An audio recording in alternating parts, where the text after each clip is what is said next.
السلام علیکم ورحمۃ اللہ وبرکاتہ۔ آج ہم اپنی اردو کتاب کا اردو مضمون کا ایک جنرل ٹاپک جو کہ ہر مڈل کلاس کے طلباء کے لیے ضروری ہے، وہ ہے مضمون نگاری۔ اور مضمون نگاری میں ہم نے آج کے کلاس میں موسم بہار کا ٹاپک لیا ہے، اور اس پر ہم آج بات کریں گے۔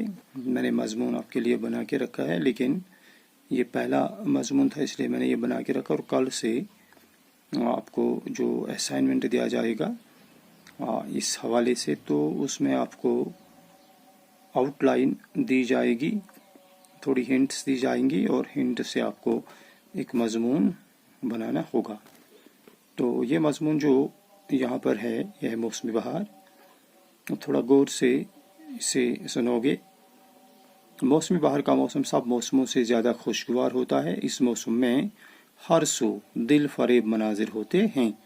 یہی وجہ ہے کہ موسم بہار کو موسموں کا بادشاہ بھی کہا جاتا ہے۔ اس موسم میں باغوں میں پھول ہی پھول نظر آتے ہیں، درخت سرسبز اور شاداب ہوتے ہیں، پرندے مست ہوتے ہیں۔ کشمیر کا ذرا ذرا اس موسم میں نئی نویلی دلہن کی طرح سجایا ہوا نظر آتا ہے۔ جب مغل بادشاہ جہانگیر کشمیر آیا تو یہاں کی خوبصورتی دیکھ کر اس قدر متاثر ہوا کہ اس کی زبان سے بھی ساختہ یہ الفاظ نکل آئے: اگر فردوس بر روئے زمین است، ہمیں استو ہمیں استو ہمیں است۔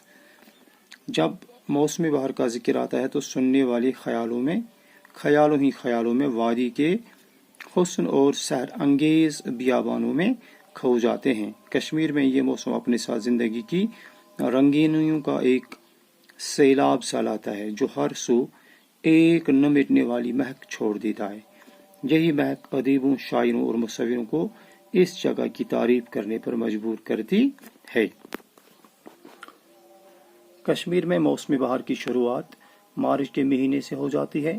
سردیوں کے پر مصائب مہینوں کے بعد یہ موسم ایک نئی صبح کی نوید سناتا ہے۔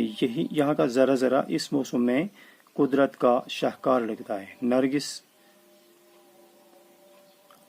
ویریکم اور ٹیک بٹنی کے پھول گہری نیند سے بیدار ہو کر سر اٹھاتے ہیں، جن کو دیکھ کر پرندے نغمہ سیج ہو جاتے ہیں۔ اس موسم میں خوشگوار اور ٹھنڈی ٹھنڈی ہوائیں چلتی ہیں جو دل و دماغ کو تر و تازہ کرتی ہیں۔ مہاجر پرندے اپنے گھروں کی طرف واپس پلٹتے ہیں۔ ندیاں اور نالے ساز بجا کر دل و دماغ کو سکون بخشتے ہیں۔ زمیندار اپنے ساتھیوں کے ساتھ نئے سال کی کاشتکاری کے لیے تیاریوں میں مصروف ہو جاتے ہیں۔ ہل اور بیل لے کر اپنے کھیتوں میں مست ہو جاتے ہیں۔ اس موسم میں سرسوں کے پھول اپنے جوبن میں ہوتے ہیں اور دیکھنے والوں کو دعوت نظارہ دیتے ہیں۔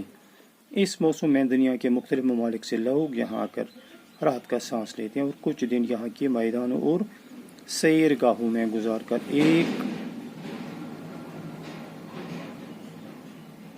خوش اور ولولہ لے کر ایک نیا جوش اور ولولہ لے کر اپنے ملکوں کا رخ کرتے ہیں۔ یہ موسم ہر اعتبار سے موسموں کا سردار کہلانے کا حقدار ہے۔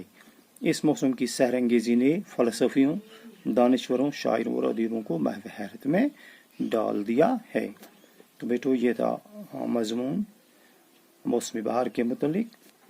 تو آپ کل ہم دیکھیں گے آپ کو باقی کچھ مضمون جو آپ کے سلیبس میں ہیں ان کی میں آؤٹ لائن آپ کو دوں گا، اور آؤٹ لائن کو آپ خود ہی تیار کر مضمون کی صورت میں تیار کرو گی۔ تب تک کے لیے خدا حافظ۔